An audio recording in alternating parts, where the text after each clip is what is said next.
Welcome back to the Deep Dive. Great to be here. Today we're diving into a condition tied very closely to a specific line of work, Coal Workers Pneumoconiosis, CWP for short.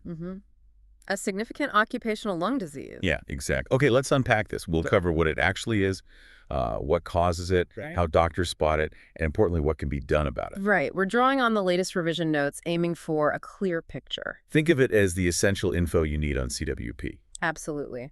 So pneumoconiosis itself is kind of an umbrella term, right, for lung diseases caused by inhaling various dusts that just sit there. Okay. And CWP is the big one, the most common, specifically from coal dust getting trapped in the lungs. So when that coal dust gets in, what's it actually doing to the lungs? Well, over time, it leads to these things called coal macules, basically small dark spots. You can also get slightly larger ones, nodules.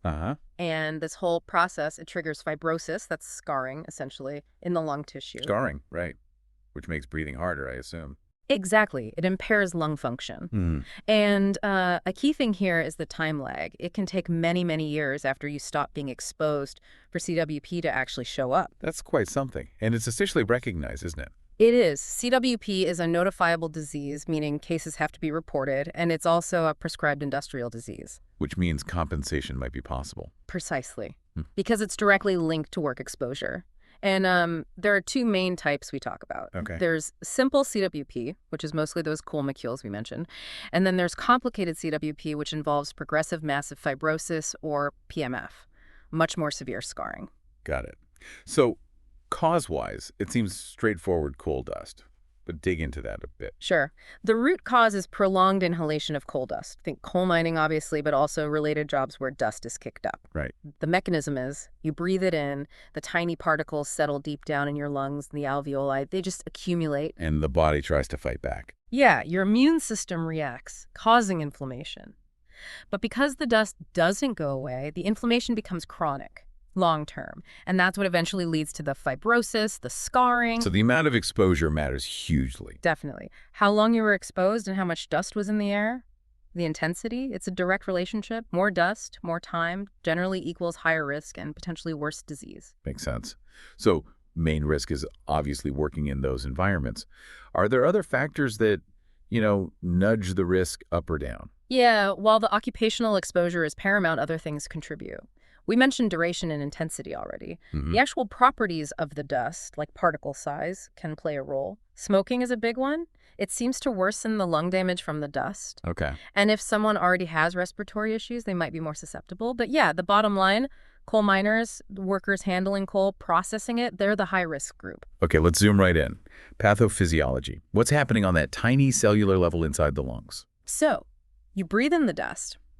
These immune cells in your lung sacs, the alveolar macrophages, their job is to clean things up. They engulf the dust particles. Trying to get rid of them. Exactly. But with coal dust, especially over long periods, they can't really break it down or remove it effectively. They get overwhelmed. And these overloaded macrophages, they release inflammatory signals, chemical mediators. This keeps that inflammation cycle going. Right, the chronic inflammation you mentioned. Yes.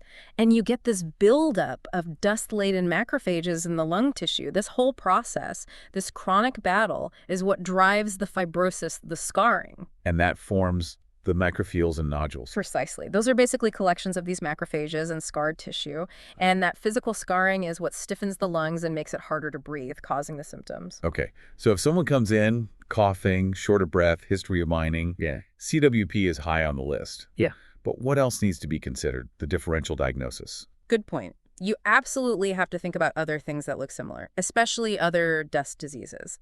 Silicosis, from silica dust, think construction, quarrying. Right. Asbestosis from asbestos exposure, both have occupational links too. And then there's the broader category of interstitial lung diseases, conditions that cause lung scarring but might have different causes altogether. So a really detailed exposure history covering all jobs, hobbies even, is critical to tell them apart. Gotcha. How common is CWP now, particularly here in the UK, epidemiology-wise? Well, the good news is that the prevalence, the number of people living with it, has dropped quite a bit in the UK. Why is that? mainly down to much better dust control measures and safety regulations in the mining industry over the years. Plus, of course, the massive decline of the coal industry itself since the mid-20th century means far fewer people are being exposed now. But we still see cases. Oh, yes. Particularly in older individuals who had heavy exposure back in the day, often concentrated in those traditional mining regions, and new diagnoses still happen. Do we have any recent figures? Yeah, just for context, asbestos-related diseases are still a major issue, causing many deaths. But for pneumoconiosis specifically, the figures for 2021 showed about 110 new cases of CWP assessed for benefits, and around 25 for silicosis. Okay. And it's also worth remembering the strong link between coal mining and COPD, chronic obstructive pulmonary disease. That accounts for a lot of occupational respiratory deaths each year, too. Right. So let's talk about how it presents. What symptoms and signs would make you suspect CWP? Often it starts subtly. A chronic cough, maybe producing phlegm. Shortness of breath is a big one, especially when exerting yourself. Like walking uphill. Exactly. Or just doing daily activities becomes harder. Wheezing, a feeling of tightness in the chest, those are common too. General decreased exercise tolerance. And what might a doctor find on examination? Listening to the lungs, they might hear abnormal sounds, maybe crackles or wheezes. Chest tightness might be apparent. Sometimes breath sounds may be quieter in certain areas. In more advanced, severe cases, you could see cyanosis, that bluish tinge to the skin, or lips from low oxygen, or even clubbing of the fingers, though that's less common than in some other lung diseases. And it can get really serious. Yes, it can progress to respiratory failure in severe forms. Also, people with CWP tend to be more susceptible to chest infections, and things like exertion or breathing and irritants can make their symptoms flare up. But the key is, it varies a lot based on severity. So suspicion is high. Yeah. How do you confirm the diagnosis? What investigations are done? It's usually a combination approach. Imaging is crucial. A chest x-ray or often a CT scan, particularly a high-resolution CT or HRCT, is very good at showing those characteristic changes. The coal macules and nodules. Yes, those small opacities, the nodules and signs of fibrosis or scarring. Then lung function tests, spirometry, measuring diffusion capacity, DLCO, are vital. They tell you how much the lungs are impaired. Okay. But underpinning all of this is the occupational history. You need that detailed history of coal dust exposure. Without that link, the diagnosis is much harder. So it's putting the pieces together: work history, symptoms, imaging, lung function. Exactly. Sometimes, rarely, a lung biopsy might be needed if the picture isn't clear, but often the combination is enough. Right. Now, management. Once CWP is diagnosed, what's the plan? Well, the tough part is there's no cure. You can't reverse the fibrosis. So the absolute first step is stopping any further exposure. Get away from the dust. Prevention of worsening. Totally. That means strict engineering controls in workplaces if exposure is ongoing, and absolutely consistent use of appropriate personal protective equipment like respirators. And for the symptoms people already have. It's about managing those. Medications to help with breathlessness or cough, pulmonary rehabilitation programs to improve exercise tolerance and quality of life, treating any infections promptly. Is specialist referral needed? Often, yes. Especially for moderate to severe cases, or if complications arise like that PMF we mentioned, referral to a respiratory specialist or even a multidisciplinary team is common. You mentioned general principles for industrial dust diseases. Yeah, that's important context.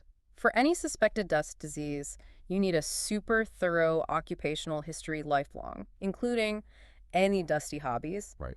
Diagnosis usually involves imaging like CXR or HRCT and lung function tests. Imaging alone isn't always enough. Seeing a chest physician is standard practice. And the legal side? That's a factor too. There can be financial compensation, tribunals, the need for expert medical opinions. It varies. Even with things like pleural plaques from asbestos, the legal implications differ across the UK nations. And because it's incurable. The focus shifts heavily to supportive care. Absolutely crucial is smoking cessation. It makes a huge difference. Managing symptoms effectively, sometimes palliative care if it's very advanced, and providing support, social, occupational, legal for patients and their families is vital. It's a lot to deal with. Definitely. What about the long-term outlook, the prognosis? It's quite variable. It really depends on how much exposure they had, for how long, whether they smoke, and if they develop complications like PMF. Can progression be slowed? Yes. Early detection, completely stopping exposure, and good symptom management can definitely help slow things down. But in severe cases, especially with PMF, it can lead to significant progressive respiratory impairment and a need for long-term oxygen or other support. Which highlights prevention again. Absolutely. Surveillance of workers, monitoring dust levels, proper ventilation in workplaces, dust suppression techniques, and, as we said, consistent use of face masks or respirators. Prevention is truly key. Here's where it gets really interesting. Those complications. You mentioned PMF. Yes, progressive massive fibrosis. This is where large masses of dense scar tissue, usually bigger than a centimeter, form in the lungs, often in the upper parts. And that's bad news for lung function. Very bad. PMF significantly worsens lung function, distorts the lung structure, and dramatically increases the risk of respiratory failure and complications like recurrent infections. Are there other complications besides PMF? People with CWP also seem to have an increased risk of developing chronic bronchitis and emphysema, which fall under that COPD umbrella we mentioned earlier, so multiple lung issues can coexist. So what does this all mean? Let's wrap up the key takeaways on coal workers' pneumoconiosis.